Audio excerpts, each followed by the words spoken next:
Good morning and welcome into the October 16th edition of the Coaches Show here at KSST Radio, 12:30 a.m.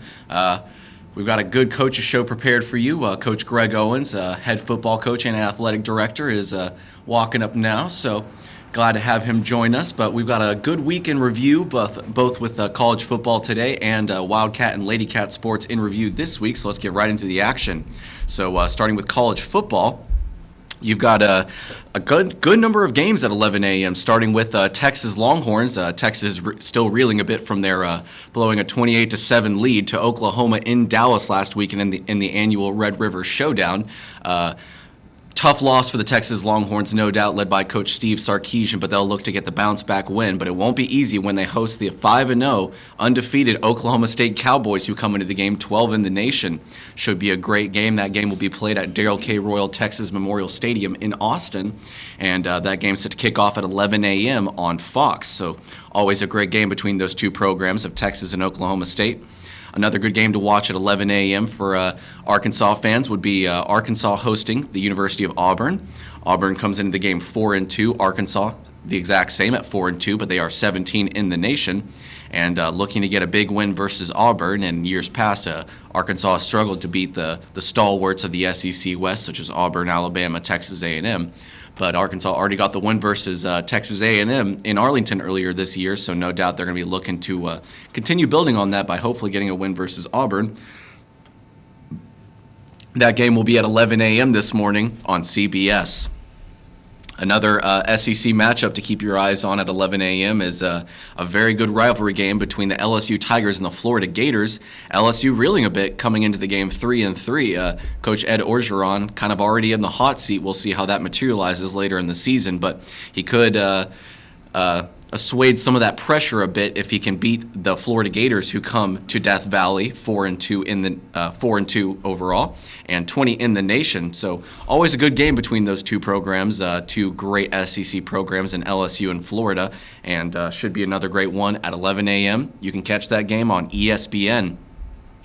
Another game to watch at 11 a.m. are the Texas A&M Aggies, who will be traveling to Mizzou to take on another former Big 12 member in the Mizzou Tigers. Mizzou comes into the game 3-3. A&M, as many of you college football fans know, beat number 1 Alabama at Kyle Field last weekend for only the second time beating the Crimson Tide since joining the SEC in 2012.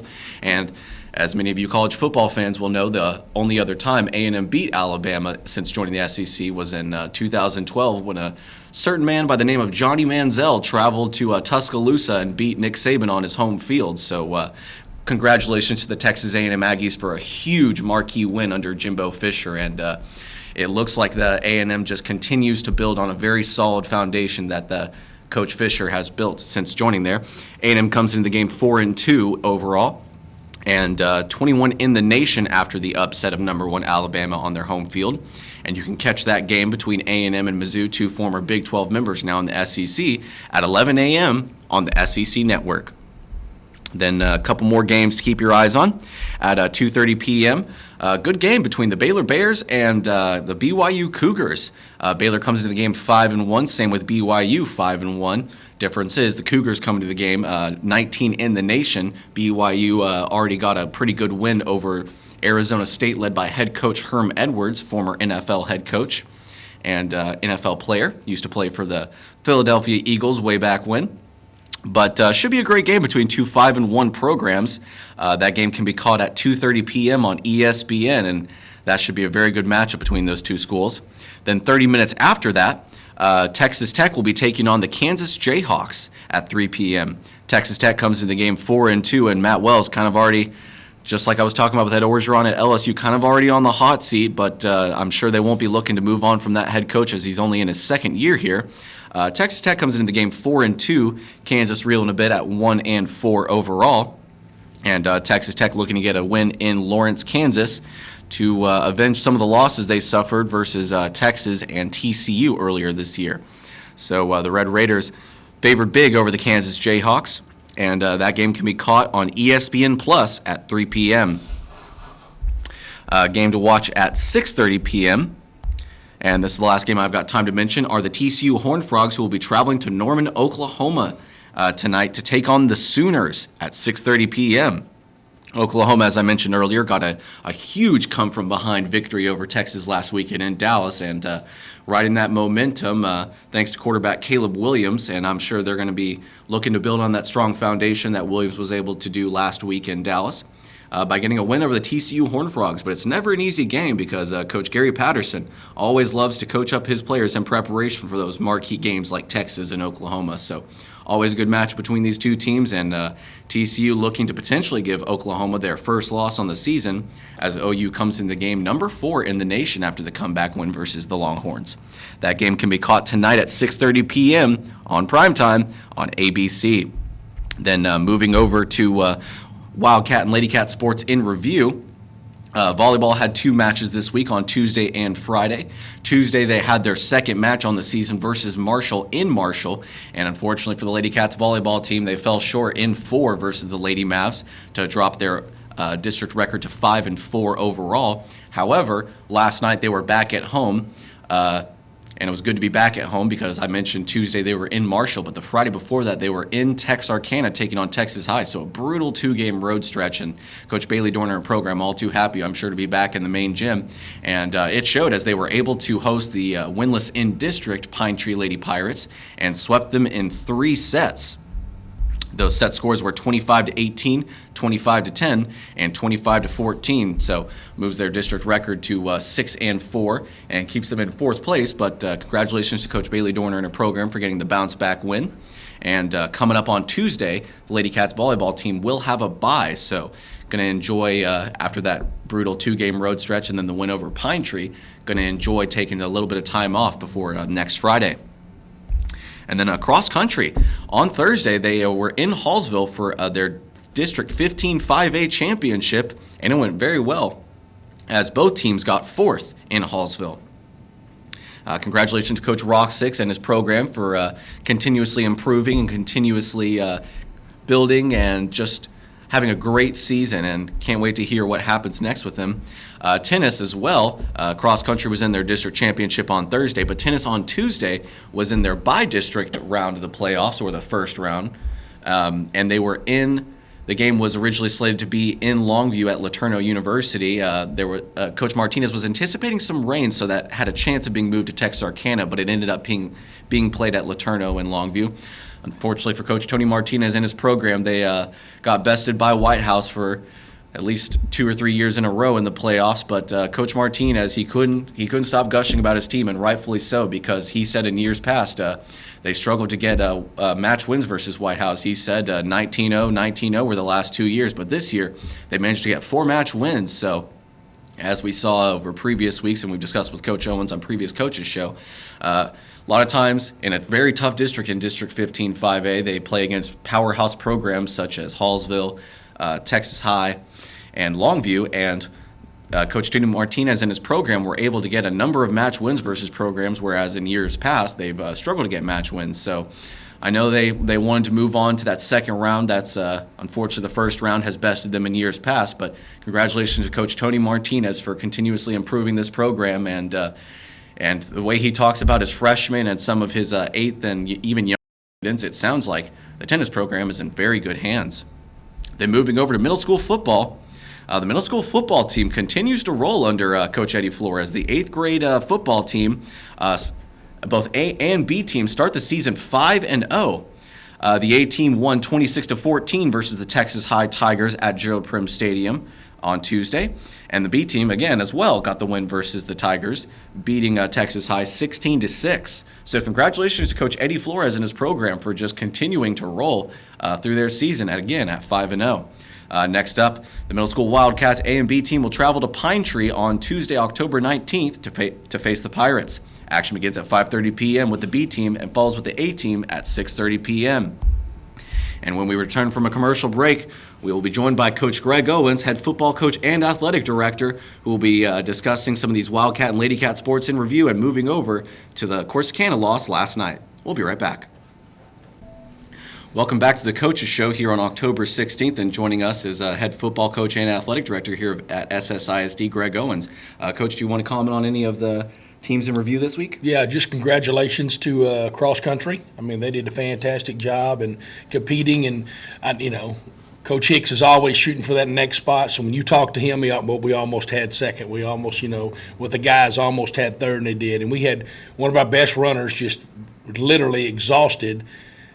He was in second place all by himself. He just exhausted and went down like 80 meters before the finish line. So that might have been a change for him. We hate he was a senior kid too, but he was just, it's also a testament to him. He gave it all. He told Coach, he said, I'm giving everything I got. He did. He ran the whole race, and so proud of those guys and gals, and especially those that are going to be advancing that opportunity with them, and their sights keeps bouncing around. So we'll get you guys caught up on that. Right now it was moved to Dallas. It's moved out of Dallas. So Coach Hicks has got that. It's also changed dates.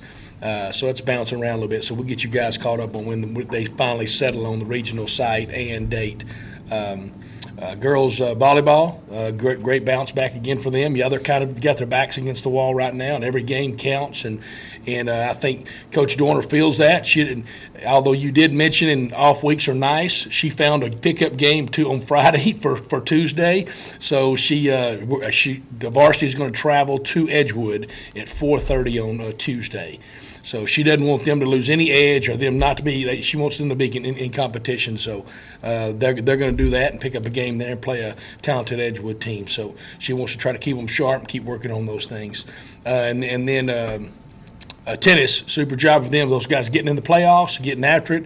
Yeah, and then they just didn't have enough juice for White House, and that's just the way that thing rolls sometimes. But doing a good job. That program continues to improve, and the future is bright for those guys. So fall is kind of wrapping up here just a little bit. We're kind of getting to seeing the end of the tunnel just a little bit, and so things are wrapping up. So playoff pictures are getting big and all that kind of stuff, and opportunities to go in advance is big for everyone. So excited about all that. So everything's going pretty good.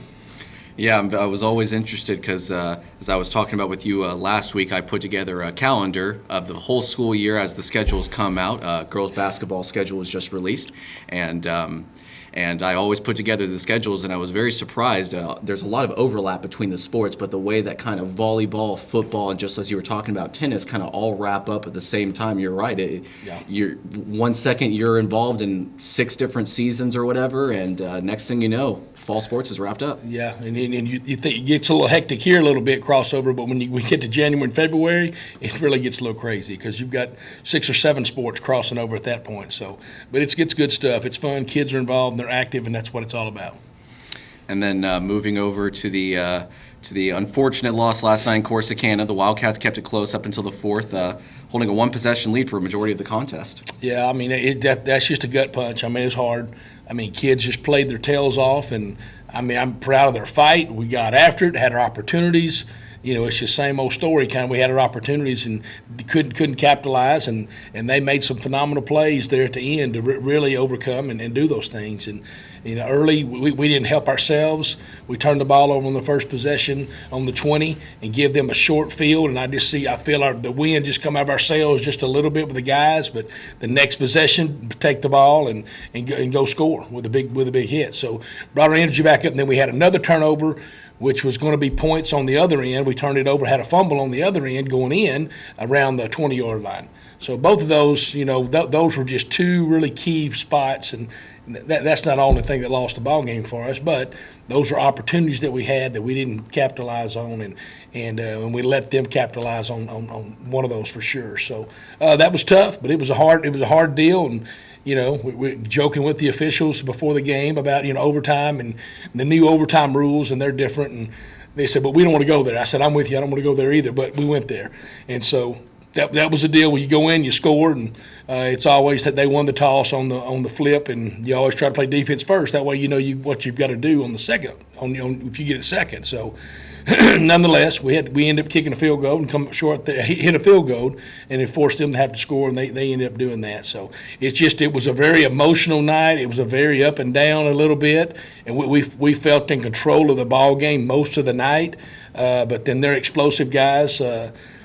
He's lost several quarterbacks. He's down to that. That was a freshman quarterback last night, and the kid's been on the varsity. He's been playing receiver for him. Extremely talented. I just thought he kept his composure. He threw some great balls, threw some deep balls. They made some big plays, and again, it really was a good ball from a spectator standpoint. It was a really good ball game. It's back and forth competition. Kids are playing. Kids are making plays.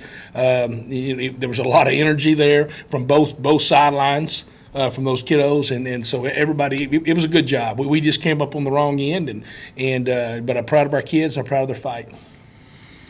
And then one of the positives, the offense looked sharp at several points, getting 5 explosive plays, with 2 of those being 40-plus yard touchdowns. Yeah, last night Brady Driver.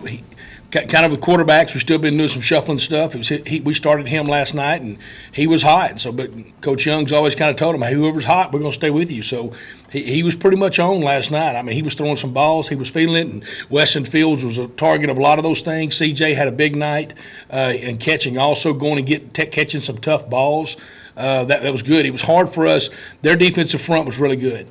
And we talked about that, I think, earlier in the week, especially their linebackers. Our linebackers are really good players, and it was hard for us to get the full running game going, but they were giving us some outside stuff with the pass. So Brady was connecting with our guys, and it was a good night throwing the football. I don't know all of our numbers. We got in about 2, so it was a long night.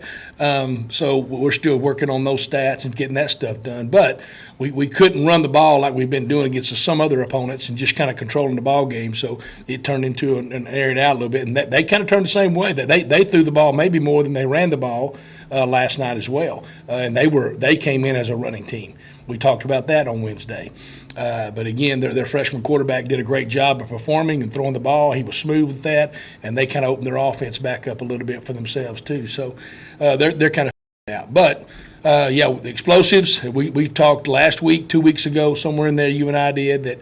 Those things are just a boost for you, and they really are. I mean, if your sideline gets up and everybody gets excited, and it's a big deal, and it lifts your defense, it lifts your offense, it lifts everything up when you can hit those things. And just to see us do that on the second drive was a big confidence booster for our whole team. I mean, everybody, kind of got you. Instead of the woe is me, here we go again, turnover time, and they're scoring off of it. We come back, we answer, we counter. Defense comes out there and gets fired up, and here we go. And then we end up really controlling most of the ball game from there. Again, some opportunities, wish we could have got the ball in the end zone. We need some more of that. But anyway, pretty good night overall. Going back to the offense scored 35 points in the loss, and that is the highest total on the season for Sulphur Springs. And you were mentioning Brady Driver. He accounted for all 5 touchdowns on the night, 4 through the air and 1 on the ground. But when we return, we'll be talking the Wildcats defense. Welcome back to the Coach's Show here on October 16th. Before we went to a commercial break, we were talking the Wildcats offense in the loss last night versus in Corsicana. But Sulphur Springs was able to get a number of big stops, forcing Corsicana to punt on 4 different occasions, and that also included 2 3-and-outs from the Tigers. Yeah, it was defensively. We flew around. We did some really good things. I mean, we got settled in a little bit. Ball game. That's the thing at the beginning. You have a turnover deep in your own territory. You give them the ball that short. It still takes a defense a while to settle in. To figure out what the blocking scheme they're going to attack us with, getting used to playing the guys that they're got to play on every down, and just kind of where their fits are and all that, the physicality is what it's going to be like. So that was a tough bind. The offense put the defense in early in the ball game, but they settled down, got after it, did a great job of stopping the run. So a while ago I said they might have thrown more than they ran. We kind of forced that. Our front kind of forced that and stopped the run game and slowed the run. I won't say we stopped it. We slowed their run game down and forced them to have to put the ball in the air. And then they made some plays, We made some plays. We had, 2 interceptions, I think. The ball was on the ground a couple other times. We felt like those were fumbles that we were fixing to get to. Didn't work out in our favor. But they were a big home run team. I mean, and the thing that's still hurting us defensively is got to get off the field on 3rd down. I mean, the 3rd and longs, we're just allowing them to convert too many of those. Those things are backbreakers. It's one of those things. You let them. You stay on the field, it makes your guys a little more tired. It gives them a chance to kind of calm down and get in the flow of the ball game for themselves and get more comfortable doing what they're doing. And again, just the fatigue level of your guys, of them just grinding on you and taking a ball and just driving it down the field, that takes a lot out of you. So that's just where we are. So we've got to still make plays, and it's not schematic or anything. It's just bottom line. It's making a play when it's time to make a play.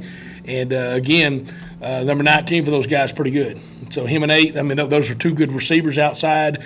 They finally got him a guy we hadn't seen on video that could get the ball to him in 12. I just went and shook 12's hand after the ball game as a freshman. I just said, man, that was a great ball game because he was extremely poised. Wouldn't take him back by the moment. He made some big plays for those guys, and you just got to respect the guy's ability to go in and do it, knowing the emotions of a ball game like that. Because they needed that game just like we needed that ball game. So they've been on a little slide. So they're trying to figure it out, get their football team, and get those guys going as well. So anyway, then they made some big plays. So I'm proud. Defense fought their tail off. I mean, just made play after play after play. Again, we just kind of gave up the big ball last night, and some critical spots we needed to get off the field. So. One of those things. I mean, it's just how it is. That's football, and that's how it goes. And sometimes you win them, sometimes you don't. But there was some big moments and some big plays, and I've still got in my mind right now the interception by Riley Hammonds and just the one dragging the 1 foot. What a great catch! Yeah, great ball, going and getting that. And we had another one. I can't remember who the other even was right now, but. It was some good stuff. So I mean, those guys made some plays there when needed to, and we just didn't make enough of them. Yeah, you were just mentioning that Riley Hammond's interception, and that was beautiful. Just the way he went up and grabbed it with maybe one hand, perhaps two, but was just at the last second able to get that 1 foot down, which you have to do in high school and college, and just a beautiful interception. But as you were talking about, unfortunately, the defense did surrender a couple of long touchdowns. But is there anything else you'd like to add regarding the defense? Just kids playing hard. I mean, they're getting after it. I mean, after the ball game, it's emotional. I mean, because they invested so much. So, I mean, it's just like I said, it's a gut punch. I mean, it was hard to take that one. We got one in your grasp.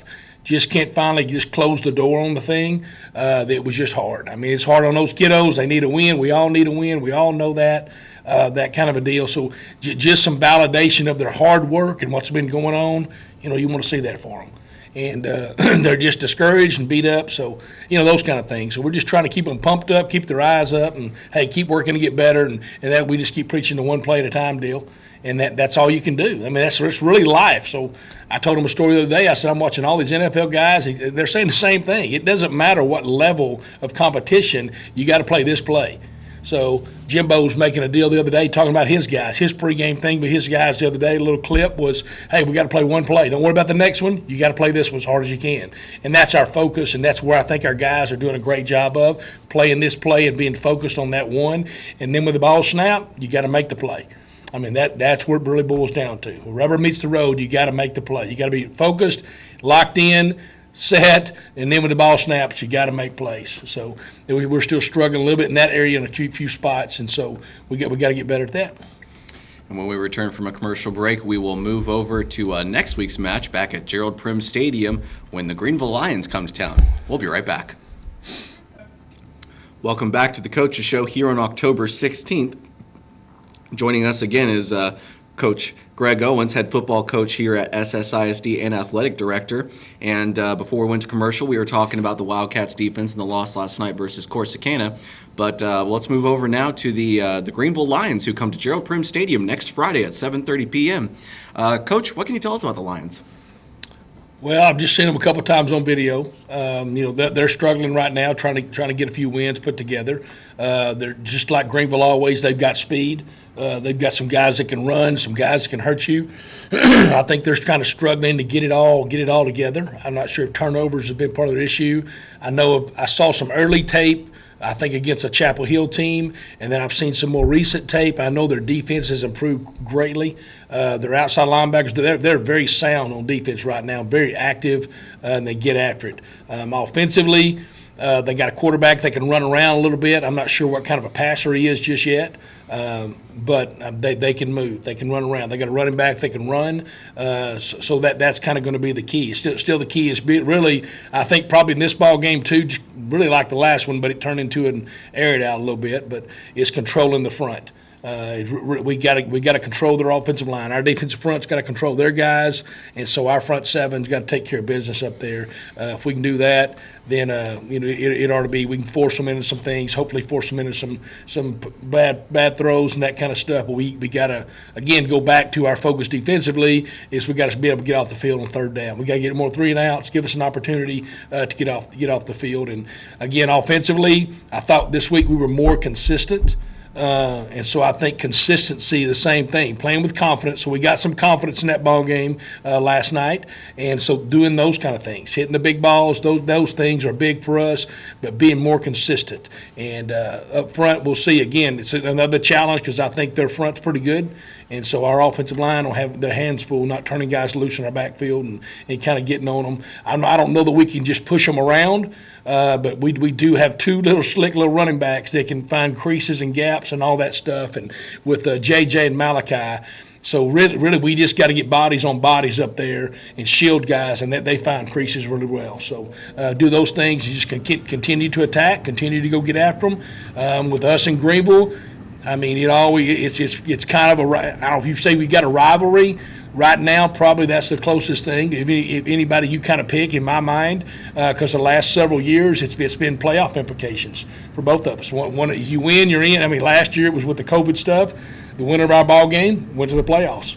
So, here we are still both struggling. I don't even know what the playoff looks like right now. We got to sit down and figure all that kind of stuff out for us. But I still say we got an opportunity. We went out and take care of our business. We still got a chance, and we're still in the hunt for that. So I don't know what all of it looks like, but and all that, because Forney's doing really well. Forney's probably the team of the district right now, the surprise of the district, how they bounced back from a year ago to now.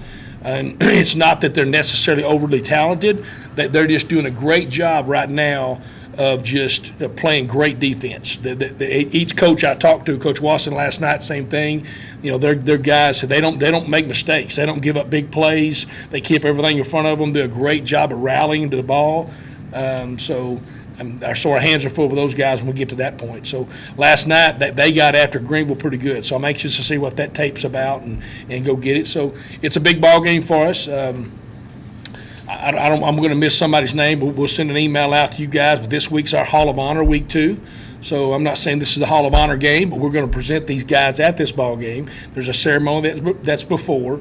I'm gonna go for it anyway. Gail Grand Leonard in soccer, Keenan Clayton in football, Colton Nash in football, and Graham Northcutt in cross country and track. Those are the 4 inductees this year for the Hall of Honor. So our athletic Hall of Honor. So we'll have a little pregame. They have a ceremony at the indoor at 5 p.m. and then they're introduced before the game begins at the stadium. So it's a special night for them and their families, and just another great some legacies there just through athletics. Silver Springs athletics, and some great accomplishments, and it's fun to see these guys and gals as what they've accomplished, and to see their families and as they return and get to come back, and then their school district's going to honor them for what they did while they were here. So it's fun to see that. It's fun to see where they are in life now, and fun to see what they've accomplished. So congratulations to them, and that's always a fun occasion. So that's surrounding this ball game with Greenville, and it's good for us. We get to be back home.